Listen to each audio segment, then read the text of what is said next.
హల్లెలూయా. లూకా సువార్త 17వ అధ్యాయం 27-28 వచనాలు చదువుకుందాం. లూకా సువార్త 17వ అధ్యాయం 27-28 వచనాలు. నోవహు ఓడలోనికి వెళ్ళిన దినము వరకు జనులు తినుచు త్రాగుచు పెండ్లాడుచు పెండ్లికియ్యబడుచు ఉండిరి. అంతలో జలప్రళయము వచ్చి వారినందరినీ నాశనము చేసెను. లోతు దినములలో జరిగినట్లు జరుగును. జనులు తినుచు త్రాగుచు కొనుచు అమ్ముచు నారు నాటుచు ఇండ్లు కట్టుచూ ఉండిరి. దేవుడు తన పరిశుద్ధ వాక్యాన్ని దీవించుగాక. ప్రార్థన చేసుకుందాం. పరిశుద్ధుడైన తండ్రి, మహోన్నతుడా, సర్వోన్నతుడా, వాక్యమయ్యున్న దేవా, మమ్మల్ని జ్ఞాపకం చేసుకోండి ప్రభువా. మాతో మాట్లాడండి ప్రభువా. మీ సన్నిధి మా మధ్యలో ఉంచండి ప్రభువా. మా హృదయాల్ని తెరవజేయండి, మా చెవులను తెరవజేయండి. నీ వాక్యములో ఉన్నటువంటి సత్యమును, సారాంశాన్ని మా హృదయమందు రాయండి ప్రభువా. ఆటంకపరచు దురాత్మ శక్తులను నజరేయుడు యేసుక్రీస్తు నామమున బంధించమని, మీరు మహిమ పొందమని మా ప్రభువును రక్షకుడైన యేసుక్రీస్తు పరిశుద్ధ నామమున అడిగి వేడుకొంచున్నాను తండ్రి. ఆమేన్. హల్లెలూయా. హల్లెలూయా. చదవబడినటువంటి వాక్య భాగాన్ని మనం చూస్తే, యేసు ప్రభు ఈ భూమి మీద సువార్త ప్రకటిస్తూ ఉండే సందర్భంలో ఆయన అంత్యకాల సూచనల గురించి చెప్పాడు. ఈ యుగం యొక్క సమాప్తి ఎలా జరుగుతుంది, దానికి సూచనలేంటి అని చాలా విషయాలు ఆయన వివరించుకుంటూ వస్తూ ఆయన కొన్ని సూచనలు మనకి చెప్పాడు. చెప్తూ ఇక్కడ అంటున్నాడు, లోతు దినములు ఒక్కసారి జ్ఞాపకం చేసుకోండి. లోతు దినములలో ఎలాగూ ఉందో గమనించండి. నోవహు దినములను జ్ఞాపకం చేసుకోండి. నోవహు దినములలో పరిస్థితులు ఎలాగున్నాయో మీరు గమనించండి. అవి జరుగుతునేటప్పుడు మీరు తెలుసుకోవలసిన విషయం ఏమిటంటే, నేను రెండవసారి తిరిగి రావడానికి సమయము అతి సమీపమయ్యున్నది అని ఆయన చెప్పాడు. దేవుడు బైబిల్లో చాలా విషయాలు రాయించి ఉంచాడు. వాటన్నిటిని ఎందుకు రాయించి ఉంచాడంటే, మనుషులమైనటువంటి మనకి దేవుని యొక్క స్వభావం మనకు తెలియాలని ఆయన రాయించి ఉంచాడు. ఆయన లోతు దినముల్లో చేసిన దాన్ని, నోవహు దినముల్లో చేసిన దాన్ని మనము గమనిస్తే, ఆయన ఏం చేయబోతున్నాడు, ఎలాగూ చేయబోతున్నాడు అనే విషయం మనకు స్పష్టమవుతుంది. దేవుని యొక్క ఉద్దేశం ఏమిటంటే, అందరూ ప్రజలు కూడా రక్షించబడాలి. ఏ ఒక్కరు కూడా నశించిపోయి నరకానికి వెళ్ళకూడదు. ముఖ్యంగా తన యందు విశ్వాసం ఉంచినటువంటి బిడ్డలకు ఆయన రక్షణ భాగ్యాన్ని ఇచ్చాడు. వారు అంతం వరకు నమ్మకంగా ఉండాలని, లోకంలో జరుగుతున్న విషయాలను వారు గమనించి దాని ప్రకారం వారు సిద్ధపడి ఉండాలని దేవుడు కోరుకుంటున్నాడు. లోతు దినములను ఒక్కసారి మీరు చూడండి అని ప్రభు చెప్తున్నాడు. లోతు దినముల్లో ప్రజలు ఎలా ఉన్నారంట? తింటున్నారు, తాగుతున్నారు,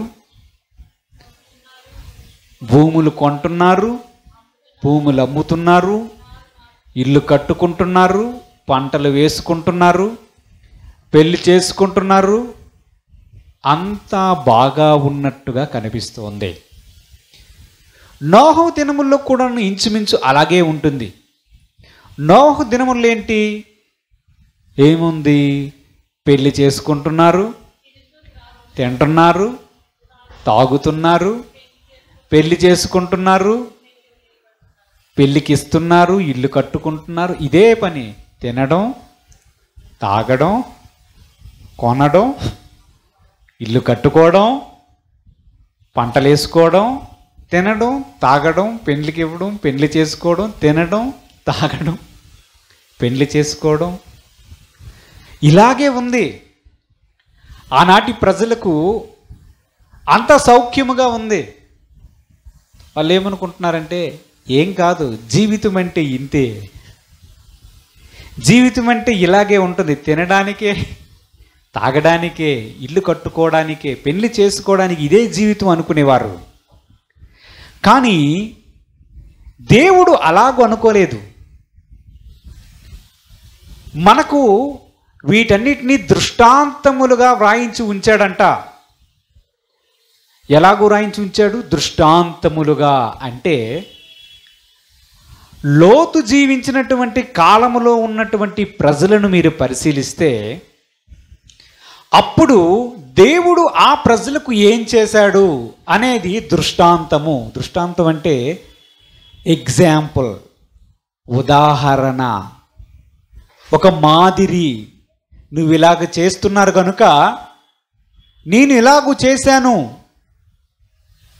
నోహు దినముల్లో వారు ఇలాగూ చేశారు కనుక నేను ఇలాగూ చేశానని చెప్పి ఆయన వాటిని ఉదాహరణలుగా బైబిల్లో వ్రాయించి ఉంచాడు. దేవునికి స్తోత్రం, హల్లెలూయా.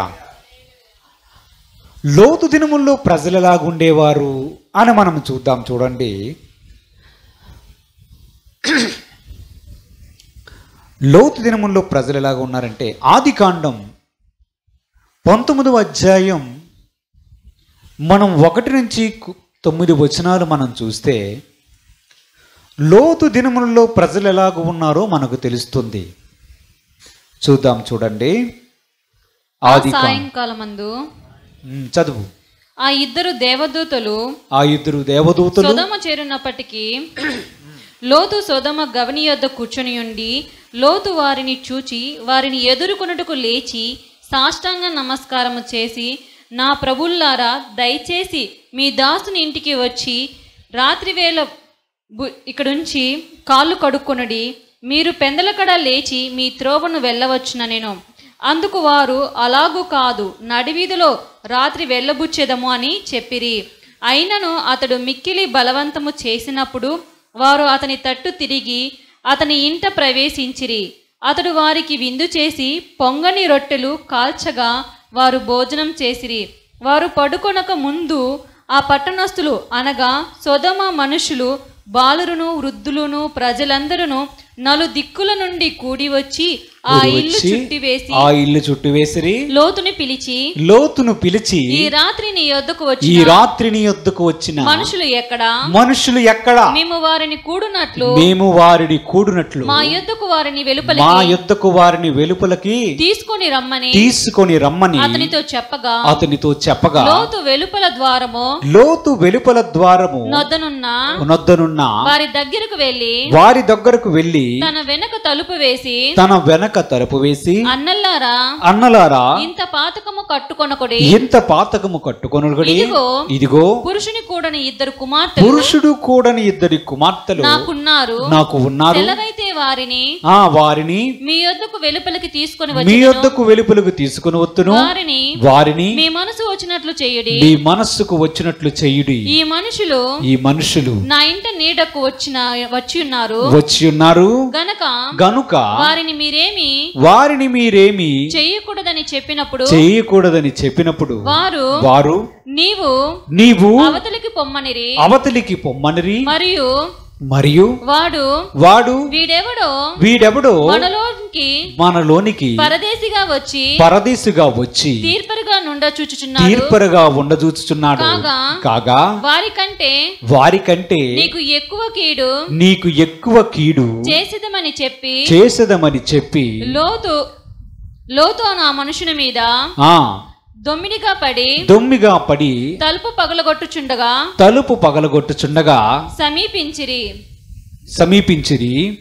అయితే ఆ మనుషులు తమ చేతులు చాపి లోతును ఇంటి లోపలికి తమ యొద్దకు తీసుకొని తలుపు వేసిరి. దేవునికి స్తోత్రం. హల్లెలూయా, హల్లెలూయా. లోతు దినములు అని మనం దేవుని యొక్క వాక్యంలో చూస్తున్నాం, అవునా? లోతు జీవించినటువంటి అదే కాలంలో అబ్రహాము కూడా ఉన్నాడు, అవునా? మరి దేవుని యొక్క వాక్యాన్ని చూస్తే అబ్రహాము దినములు అనవచ్చు కదా? లాజిక్కేనా? అబ్రహాము దినముల్లో ఎలాగున్నో జ్ఞాపకం చేసుకోండి అనవచ్చు కదా? దేవుడు అలాగూ చెప్పలేదు. లోతు దినములను ఎలాగూ ఉన్నాయో మీరు చూడండి అంటే, లోతు నివసించినటువంటి ప్రాంతములో ఉన్న ప్రజలను గూర్చి దేవుడు చెప్తున్నాడు. లోతు నివసించిన ప్రాంతము సొదొమ గొమొర్రా అనే ప్రాంతం. ఆ సొదొమ గొమొర్రా యొక్క ప్రాంతములో ఉన్నటువంటి మనుషుల యొక్క ప్రవర్తన ఎంత దారుణంగా ఉండేదో మనము చదివినటువంటి వాక్యభాగాన్ని చూస్తే అర్థమవుతుంది. ఆ ప్రజలు విచ్చలవిడితనముగా జీవిస్తూ ఉన్నారు. దేవుని యందు భయము భక్తి అనేదే లేదు. వారు ఇష్టానుసారముగా పరశరీరానుసారులై ఉన్నారు, వ్యభిచారము చేస్తూ ఉన్నారు, దేవుని భయము బొత్తిగా లేనివారిగా ఉన్నారు. ఈ సొదొమ గొమొర్రా ప్రాంతముల గురించినటువంటి మొర ఎవరో ప్రార్థన చేశారు, ప్రభువా ఇంత దిక్కుమాలిన జనం ఎక్కడా చూడలేదు, వీరి గురించి నీవు దృష్టి పెట్టు ప్రభువా అని ఎవరో ప్రార్థన చేశారు. చేస్తే అది దేవుని వద్దకు చేరింది. దేవుడు అప్పుడు ముగ్గురు మనుషులుగా భూమి మీదకి రావడం మనం చూస్తాం. అబ్రహాము దగ్గరికి మొదట వెళ్తారు, అబ్రహామును కలుస్తారు. కలిసి అబ్రహాము దగ్గర భోజనము చేసి తిరిగి ప్రయాణమైపోతునేటప్పుడు ప్రభు అయిన దేవుడు అబ్రహాముతో మాట్లాడతాడు. నా స్నేహితుడైన అబ్రహాముకి నేను చేయబోవున్నది నిన్ను తెలపకుండా ఉంటానా అని మాట్లాడుతూ సొదొమ గొమొర్రా ప్రాంతాలని నాశనం చేయడానికి మేము వచ్చామని చెప్తాడు. అప్పుడు అబ్రహాం బ్రతిమలాడుకుంటాడు, లోతు అక్కడ ఉన్నాడు, లోతు కూడా నశించిపోతాడేమో, దేవా అక్కడ కొంతమంది నీతిమంతులుంటే నువ్వు ఆ ప్రాంతాన్ని రక్షించవా? 50 మంది ఉన్నారనుకో నీతిమంతులు, ఆ ప్రాంతాన్ని నువ్వు నశింపజేస్తావా అంటే 50 మంది ఉంటే నేను నశింపజేయనంటాడు. 45 మంది ఉంటే నీవు ఆ ప్రాంతాన్ని నశింపజేస్తావా అంటే 45 ఉంటుంటే నేను నశింపజేయను. అలాగూ అబ్రహాము సంఖ్యను తగ్గించడం, దేవుడు అనడం కనీసం కొంతమంది ఉన్నా సరే ఆ ప్రాంతాన్ని నేను నాశనం చేయనని అబ్రహాముతో మాట్లాడతాడు. దేవుని యొక్క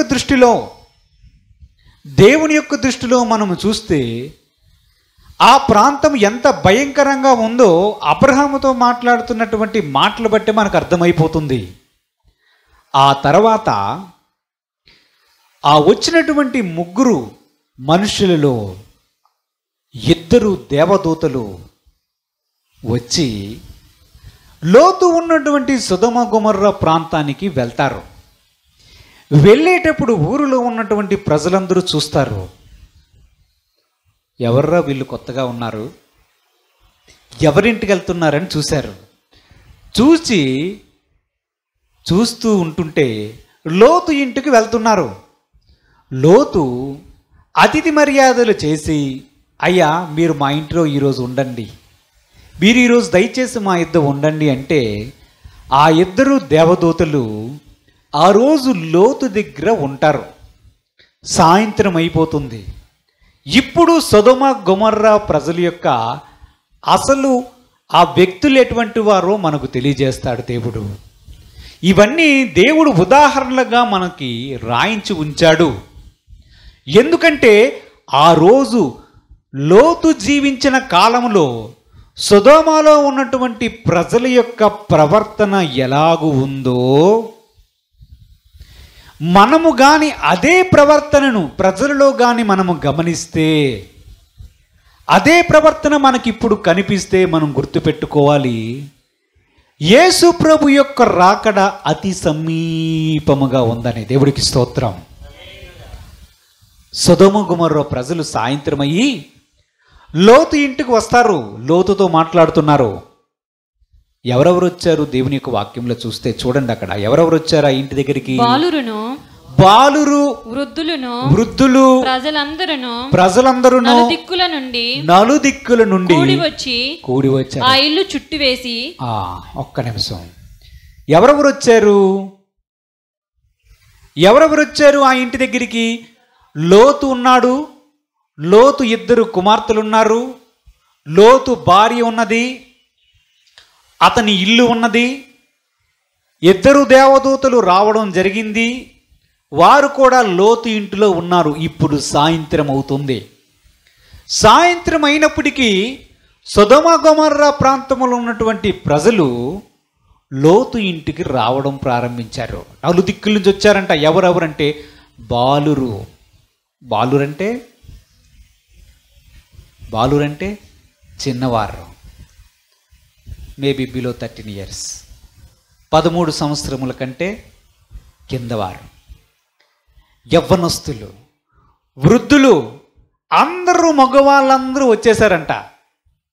వచ్చి ఈరోజు రాత్రి మీ ఇంటి దగ్గరికి ఇద్దరు మగవాళ్ళు వచ్చారు కదా, వారిని మాకు బయటికి పంపించండి, వారు మాకు కావాలి, వారితో వ్యభిచరిస్తాము అన్నట్లుగా వీరు మాట్లాడుతూ ఉన్నారు. అప్పుడు లోతు అంటున్నాడు, అయ్యలారా, ఇది మంచి పని కాదు.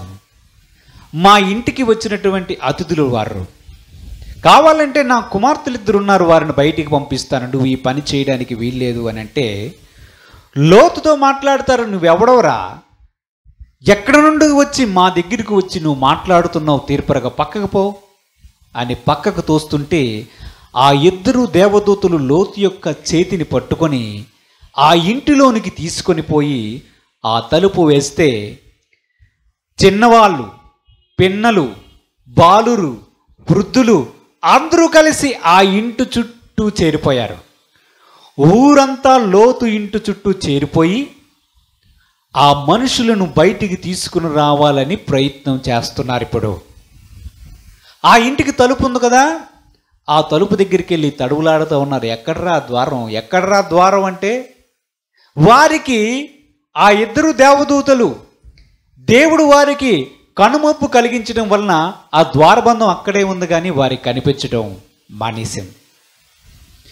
జాగ్రత్తగా మనం ఆలోచించాలి. పురుషులను వివాహము చేసుకునే పరిస్థితి, పురుషులను, స్త్రీలను పెళ్లి చేసుకునే పరిస్థితి నేటి సమాజములో ఉన్నది. తెలుసా? ఆడోళ్ళని, మగోళ్ళని పెళ్లి చేసుకుంటారంట. అమెరికా వంటి దేశంలో వీళ్ళు గేస్ అంటారు, లెస్బియన్స్ అంటారు. వీళ్ళంతా ఒక గ్రూపు, ఒక గుంపు. మళ్ళీ వీళ్ళకి కూడా ఒక చర్చ్ ఉంటుంది. దేవునికి మహిమ కలుగును గాక. ఎక్కడికి వెళ్దామని వీళ్ళు, మళ్ళీ వీళ్ళు కూడా ఒక చర్చ్ ఉంటారు. వీళ్ళని ఎవడు చర్చికి రానివ్వడు. ఎందుకంటే ఇది దేవుని యొక్క వాక్యానికి విరుద్ధం గనక. పురుషుల్ని పెళ్లి చేసుకోవడం దేవుని వాక్యానికి విరుద్ధం గనక వాళ్ళని ఎవడు రానివ్వడం. స్త్రీలు పెళ్లి చేసుకుంటారంట. ఏమిటి మనుషులంటే లోతు దినములలో ఉండే మనుషులు వీరు. అమెరికాలో స్త్రీలు పెళ్లి చేసుకోవడం, పురుషులు పెళ్లి చేసుకోవడం గవర్నమెంటే ఇచ్చేసిందంటే సర్టిఫికేట్, చేసుకుంటారా పెళ్ళిళ్ళు అని చెప్పి. మన దేశంలో కూడా దాన్ని డిమాండ్ చేస్తున్నారు. మీ ఇద్దరం పెళ్లి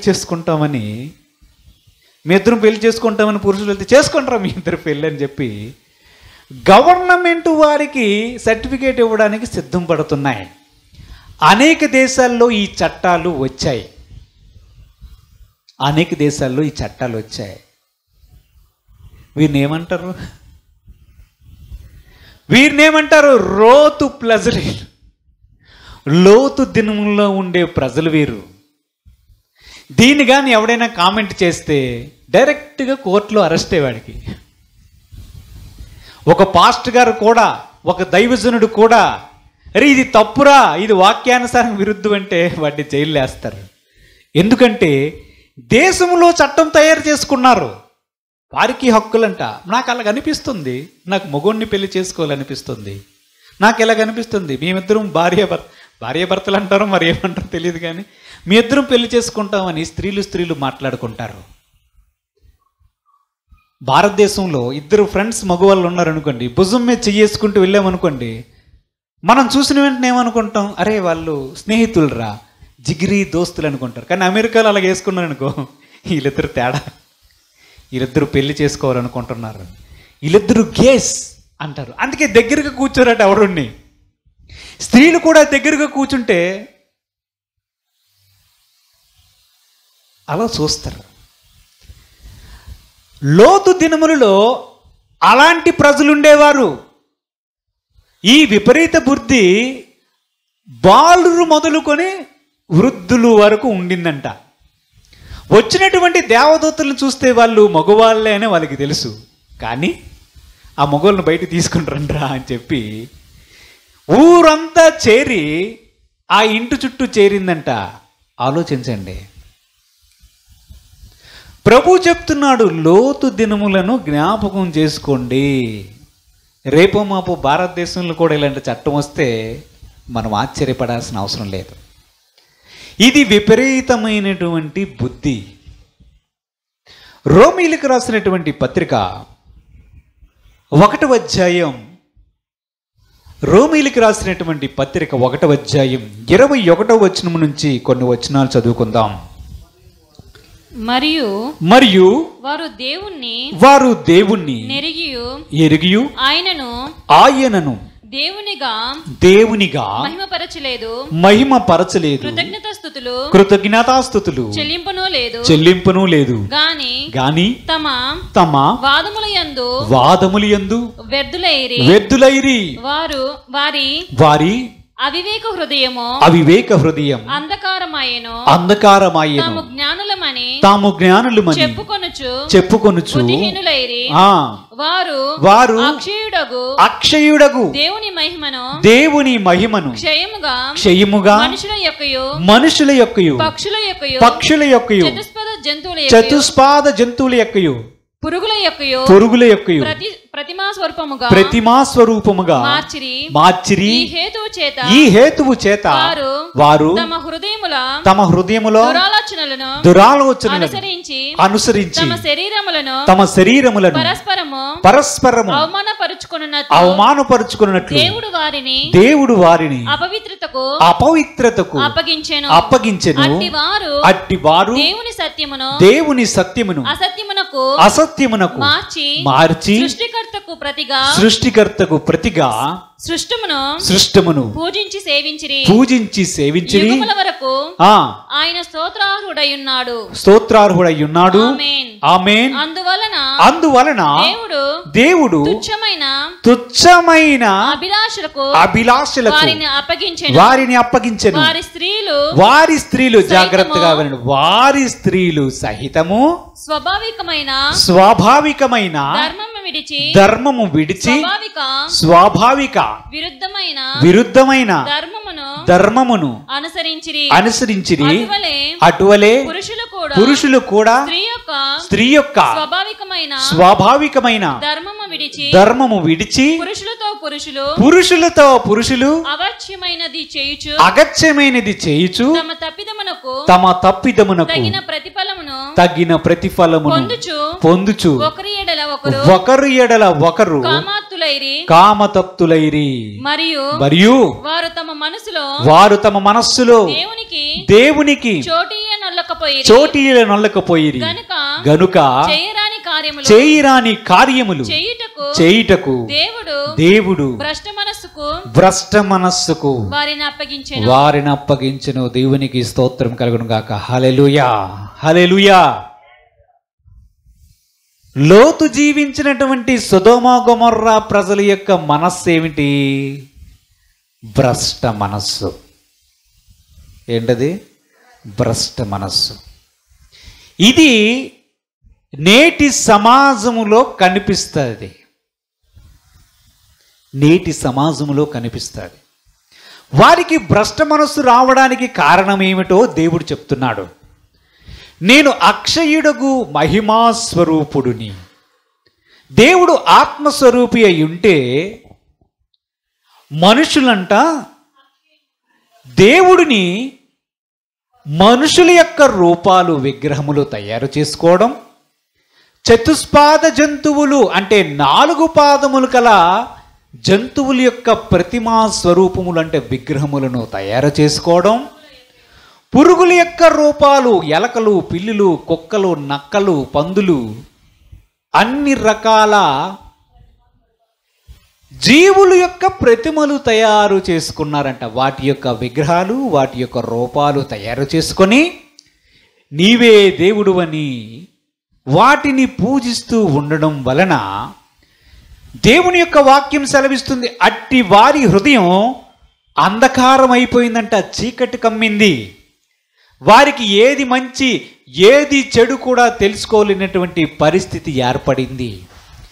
ఏర్పడి చివరికి ఏమైందంటే వారు తుచ్చమైన శరీర అభిలాషలకు, కోరికలకు వారు లొంగిపోయి సాతాను వారి హృదయమును, అంధకార సంబంధమైన హృదయమును ప్రేరేపించడం వలన స్త్రీలు స్త్రీలను, పురుషులు పురుషులను దేవుడు ఏదైతే స్వాభావికంగా ఉంచనో దానికి విరుద్ధమైనది చేయడం ప్రారంభించాడు. దేవుడే వారిని తుచ్చమైన అభిలాషలకు, కోరికలకు అప్పచెప్పాడంట.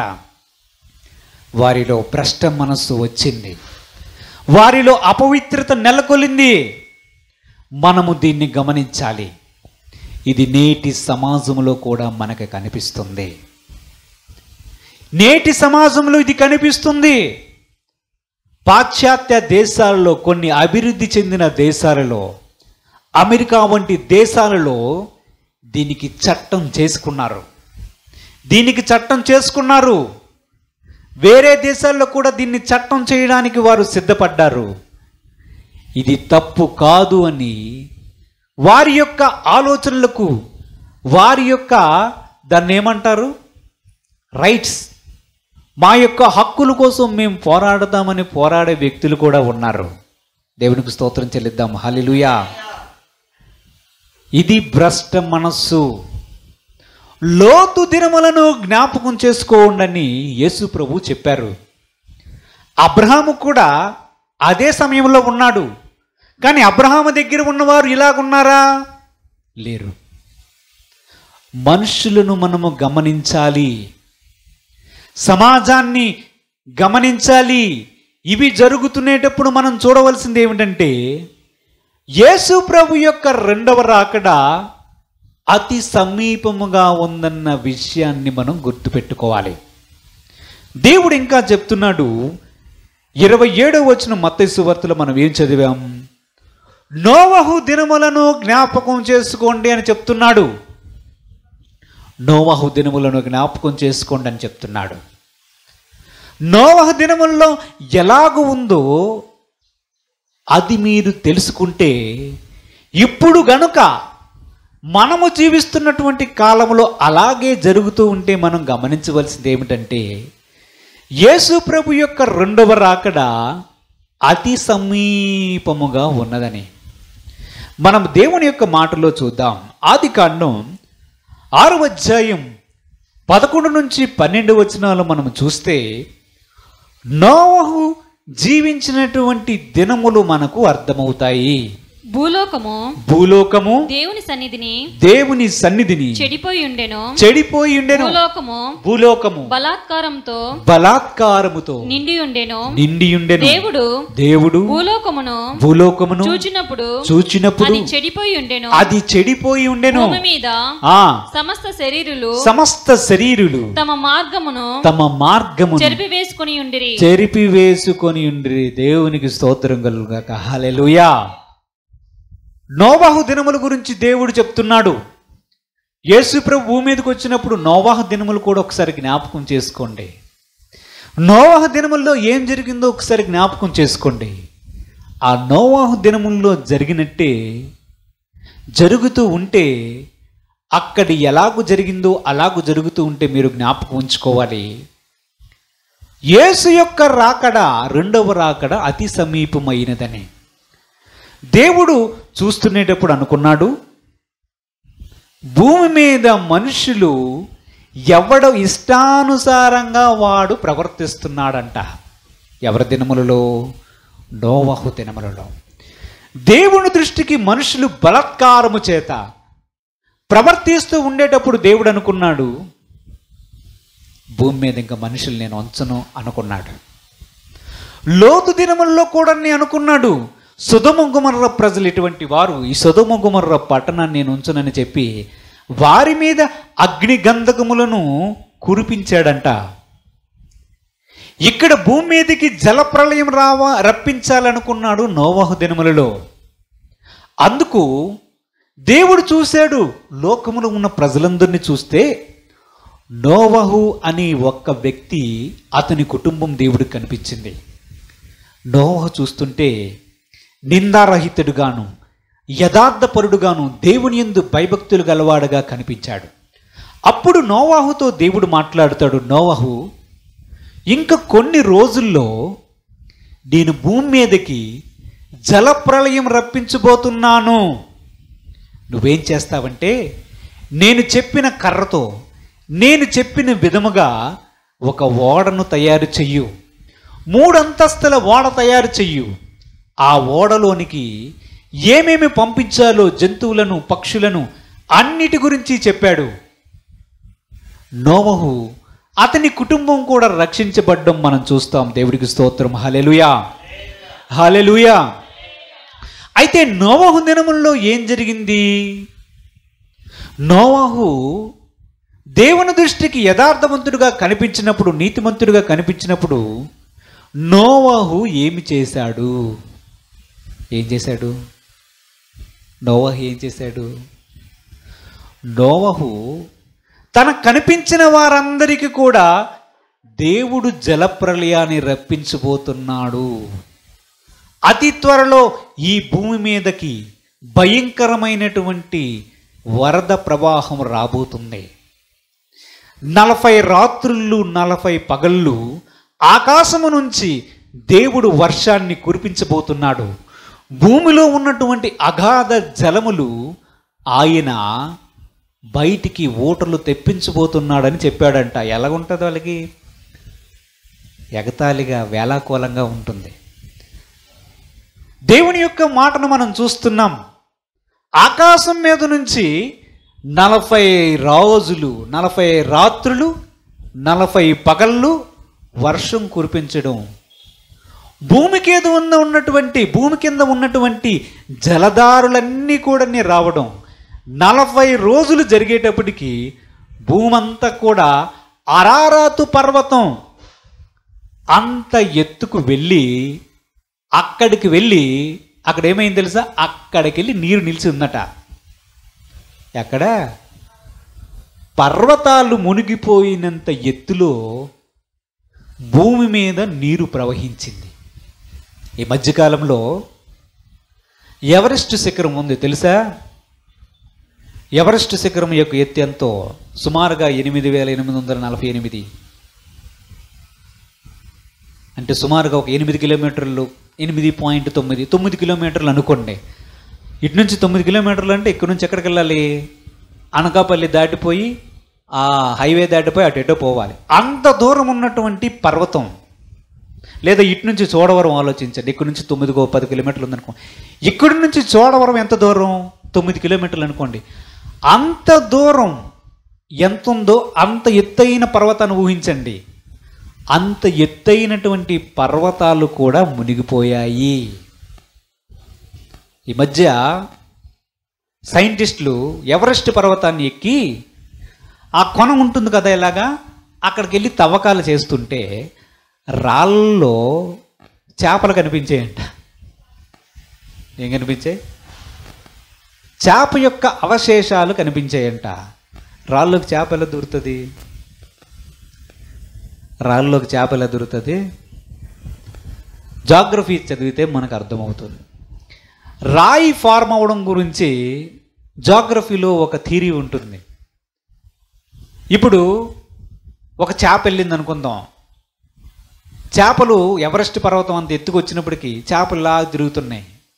ఏ చేప వెళ్ళి ఆ కొండ మీదకి వెళ్ళి అక్కడ ఉందనుకుందాం.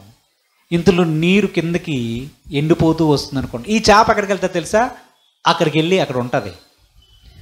తర్వాత దాని మీద రాళ్ళు ఫామ్ అవుతాయి. ఎలా ఫామ్ అవుతాయి అంటే పైన ఉన్నటువంటి ఇసుక మట్టి అంతా చేరి ఆ ఒత్తిడికి లోనై మధ్యలో ఉన్న చేప మధ్యలో చేపలా ఉండిపోతుంది. చుట్టూ రాయి ఫార్మ్ అవుతుంది. దేవుడికి స్తోత్రం, హల్లెలూయా. అర్థం కాలేదా? దేవుడికి స్తోత్రం, హల్లెలూయా. కిడ్నీ రాళ్ళు ఎలా ఫామ్ అవుతాయి తెలుసు కదా, ఊహించుకోండి. దీన్ని బట్టి ఏమర్థమవుతుంది? అంత ఎత్తుకు ఏదో ఒక సందర్భంలో ఈ భూలోకంలో నీరు ప్రవహించడం జరిగింది అని అర్థమవుతుందా? అర్థమవుతుందా? అది జలప్రళయం అవ్వడానికే అవకాశం ఎక్కువ ఉంటుంది. మనము దేవుని యొక్క వాక్యంలో చూస్తున్నదంతా నిజం, సత్యం. అది ఈ నోవాహు ఈ ఓడలోనికి వెళ్ళి వారి కుటుంబము అన్ని రకాల పక్షులు, జంతువులు, పురుగులు, ప్రాకే పురుగులు, కోడ్లు, మేకలు అన్నీ కూడా దానిలో ఉన్నాయి. వీరందరూ కూడా ఆ నీటి చేత రక్షించబడ్డారు. నోవహు మాత్రం జలప్రళయానికి హెచ్చరికకు ముందు అనేక మంది దగ్గరికి వెళ్ళి, అయ్యా దేవుడు నాకు చెప్పాడు జలప్రళయం రాబోతుంది, మారు మనసు పొందండి అని ప్రకటించాడంట. దేవుడికి స్తోత్రం, హల్లెలూయా. ఇప్పుడేం జరుగుతుంది? అదే జరుగుతుంది. యేసు ప్రభు యొక్క రెండవ రాకడ రాబోతుంది. మారు మనసు పొందండి అని మనము కూడా ప్రకటిస్తున్నాం. ఇది దేనికి సూచన? యేసు యొక్క రెండవ రాకడికి సూచన. చూద్దాం, చూడండి దేవుని యొక్క వాక్యంలో పేతురు రాసినటువంటి 2వ పత్రిక 2వ అధ్యాయం 5వ వచనాన్ని చూద్దాం. మరియు ఆయన పూర్వకాలమందున్న లోకమును విడిచిపెట్టక భక్తిహీనుల సమూహం మీదకి జలప్రళయమును రప్పించినప్పుడు నీతిని ప్రకటించిన నోవాహును మరి ఏడుగురిని కాపాడెను. ఏం చేశాడు నోవాహు? ఏం చేశాడనుంది? నీతిని ప్రకటించాడు. ఇప్పుడు మనం ఏం చేస్తున్నాం? యేసుక్రీస్తులో రక్షణ ఉన్నది. యేసునందు విశ్వాసం ఉంచడం ద్వారా మనము నీతిమంతులం అవుతాం. దేవుని రాజ్యంలో ప్రవేశిస్తామని మనం ప్రకటిస్తున్నామా లేదా? ఇప్పుడు సువార్త గతములో కంటే మరి విస్తారముగా ప్రకటించబడుతూ ఉన్నది. గమనించాలి. ఇది ఒకప్పుడు సువార్త ప్రకటించాలంటే వీధి వీధికి వెళ్ళాలి. అవునా? జాన్ వెస్లీ లాంటి దైవజనులు అయితే గుర్రాల మీద ప్రయాణిస్తూ సువార్త ప్రకటించేవాడంట. కొండల్లోనికి, అడవుల్లోనికి, నరమాంస భక్షకుల మధ్యలోనికి వెళ్ళి సువార్త ప్రకటించినటువంటి దైవజనులు ఎంతెంతో మంది. అవునా? నేడు సువార్త ప్రకటించడం కొంచెం సులభమైంది. గమనించాలి. నేడు సువార్త ప్రకటించడం చాలా సులభమైంది. ఇప్పుడు సువార్త ప్రకటించడం ఎలా చేస్తున్నారు? ఎవరు? యూట్యూబ్ ద్వారా చేస్తున్నారు. దీనికి ముందు మనం ఆలోచన చేస్తే రేడియో వచ్చింది, అవునా? రేడియో వచ్చింది. రేడియో వచ్చినప్పుడు సువార్త ప్రకటించారా లేదా? ప్రకటించారా? ప్రకటించారా లేదా? ప్రకటించారా? ఎవరు ప్రకటించారు చెప్పండి, 4 పేర్లు. జయపాలయ్య గారు, దేవుడికి స్తోత్రం, హల్లెలూయా. ఆర్ఆర్కే మూర్తి గారు, బిల్లీ గ్రాహం గారు అయితే అక్కడ అమెరికాలో ఉన్నటువంటి రేడియో స్టేషన్ ఉపయోగించి అనేక దేశాలకు ప్రకటించేవాడంట ఒకేసారి.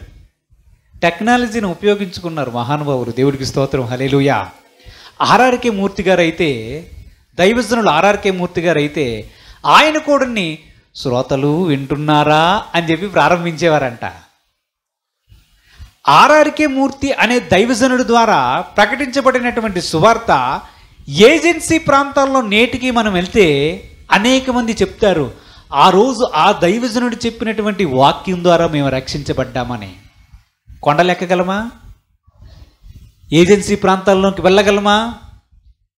నక్సలైట్లు ఉండే ప్రాంతానికి వెళ్ళగలమా? కానీ టెక్నాలజీ ఉపయోగించడం ద్వారా, రేడియోను ఉపయోగించడం ద్వారా సువార్త ప్రకటించడం సులభమైంది, అవునా? దాని తర్వాత ఫేజ్ టీవీ. టీవీలో secular channels, non secular channels, ఆరాధన, శుభవార్త, ఇంకా మరికొన్ని, రక్షణ టీవీ అని రకరకాలైనటువంటి టీవీల ద్వారా దేవుని యొక్క వాక్యాన్ని ప్రకటించడానికి అనేక మంది దేవుని సేవకులు సిద్ధమయ్యారు, ప్రకటించారు, అవునా? అవునా? వారి ద్వారా అనేక మంది దేవుని యొక్క సేవకుల గురించి మనకు తెలిసింది, అవునా? ఇప్పుడు నెక్స్ట్ ఫేజ్ యూట్యూబ్. ఇప్పుడు ఎక్కడ చూసినా ప్రతి సేవకుడు కూడా ఒక ఛానల్ను ఓపెన్ చేయడం, వారికి తెలిసిన వారికి దాన్ని సర్క్యులేట్ చేయడం, స్టేటస్లు, ఫేస్బుక్లు. మీరు గమనిస్తూ పోతూ ఉంటుంటే టెక్నాలజీ అంతా పెరుగుతూ ఉంది. దానితో పాటు సువార్తను ప్రకటించే విధానము కూడా సులభం అవుతుంది, అవునా? లోతు అలా అయిపోయాడు. నోవహు ప్రకటించాడంట నీతిని ప్రకటించాడు. ఇప్పుడు అదే నీతిని ప్రకటించడం విస్తారముగా జరుగుతూ ఉంది. ఇది ఒక సూచన. అంతేకాదు, ఆ సమయంలో నోవహు దినములలో మన ప్రభు అయిన దేవుడు కూడా ఆత్మ ద్వారా సువార్తను ప్రకటించాడు, తెలుసా? చూద్దాము. పేతురు రాసినటువంటి మొదటి పత్రిక 3వ అధ్యాయం 20వ వచనాన్ని చూద్దాం. దేవుని దీర్ఘశాంతము ఇంకా కనిపెట్టుచుండినప్పుడు పూర్వపు నోవాహు దినములలో ఓడ సిద్ధపరచుచుండగా అవిధేయులైన వారి యొద్దకు అనగా చెరలో ఉన్న ఆత్మల యొద్దకు ఆయన ఆత్మరూపిగానే వెళ్ళి వారికి ప్రకటించెను. దేవునికి స్తోత్రం, హల్లెలూయా, హల్లెలూయా. దేవుడు అన్యాయస్తుడు కాదు, మీరు గమనించాలి. నోవహునొక్కడిని తీసుకొని వెళ్ళి ఓడలో వేసి మిగతా వారందరినీ జలప్రలయంలోను చంపేసి నోవహు మాత్రమే నీతిమంతులను ప్రకటిస్తే సరిపోతుందా? సరైనదేనా? దేవుడు నోవహు ద్వారా కూడా సువార్తను ప్రకటింపజేశాడు. ఇప్పుడు దేవుడు తానే అవిధేయులైనటువంటి ప్రజల యొద్దకు ఆత్మరూపిగా వెళ్ళి వారితో మాట్లాడుతూ ఉన్నాడంట. ఇదిగో, లోకం అంతము కాబోతుంది, ఈ లోకాన్ని నేను నశించజేయబోతున్నాను, మారు మనసు పొందు.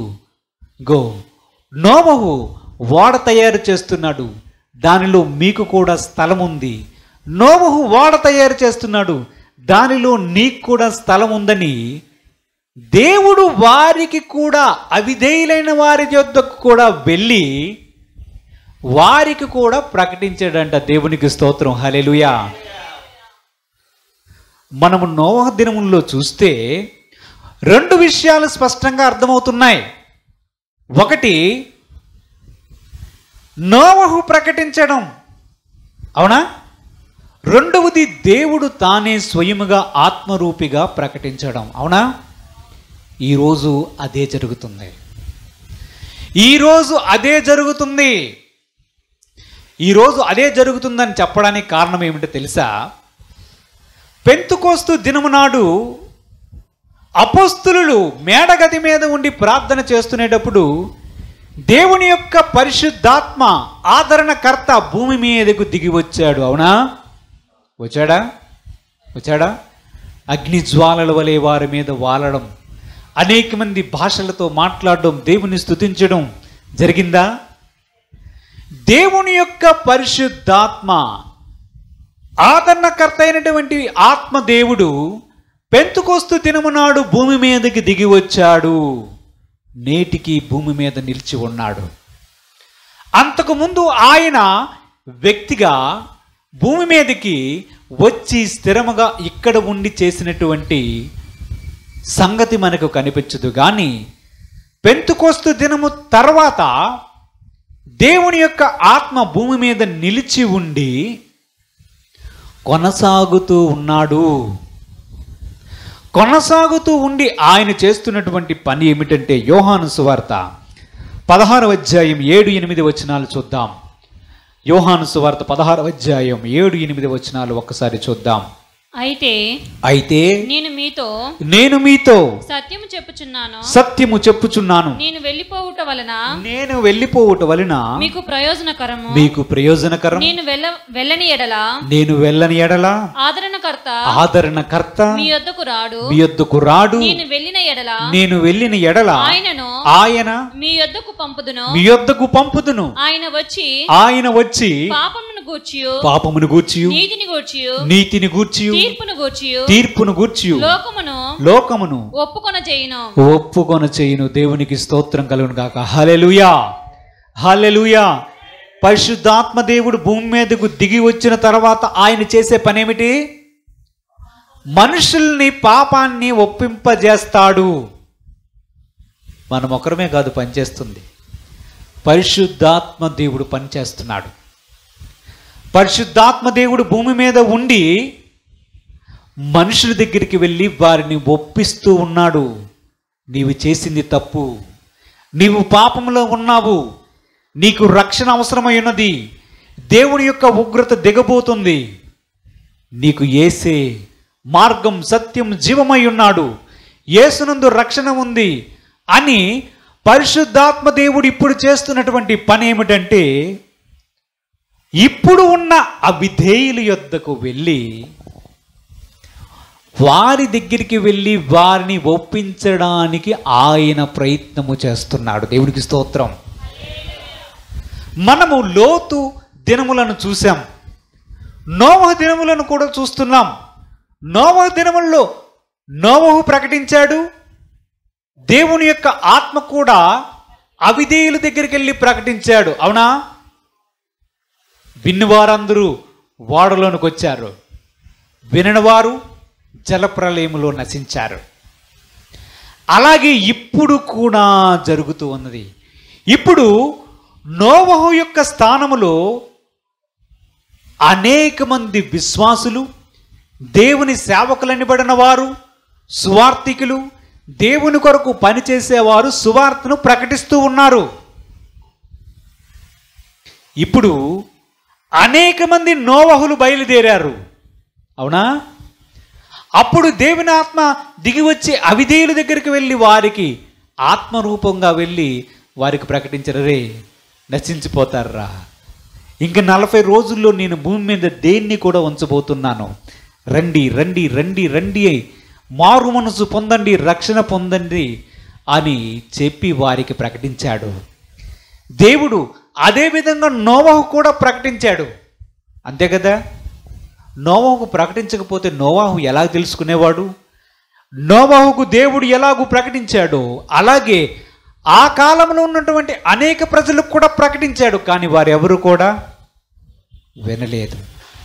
నేడు పరిశుద్ధాత్మ దేవుడు భూమి మీదకి పెంతుకొస్తు దినము తర్వాత దిగి వచ్చి జలప్రళయముకును ముందు నోవాహు దినముల్లో దేవుడు ఏం చేశాడో, పెంతుకొస్తు దినము తర్వాత పరిశుద్ధాత్మ దేవుడు ఇప్పుడు అదే పని చేస్తున్నాడు. దేవునికి స్తోత్రం, హల్లెలూయా. నోవాహు దినములను జ్ఞాపకం చేసుకోండి అని చెప్పాడు. ఇప్పుడు మనం చూస్తున్నది నోవాహు దినములలో ఉన్నటువంటి దినములు వంటివే. ఇప్పుడు మనం చూస్తున్నవి లోతు దినముల వంటి దినములు వంటివే. అందుకే ప్రభువు చెప్తున్నాడు, లోతు దినములను జ్ఞాపకం చేసుకోండి, నోవాహు దినములను జ్ఞాపకం చేసుకోండి. వారికి ఎలాగూ సంభవించిందో అలాగే సంభవించబోతుంది అందరికీ.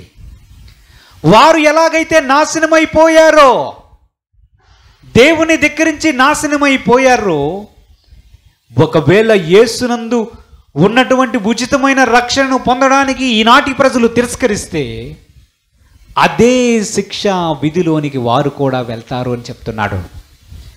ఇవన్నీ దృష్టాంతములుగా, ఉదాహరణలుగా దేవుడు రాయించి ఉంచాడు. చివరిగా చూద్దాం, చూడండి ఎందుకు రాయించి ఉంచాడు. కొరంథీయులకు రాసినటువంటి పత్రిక,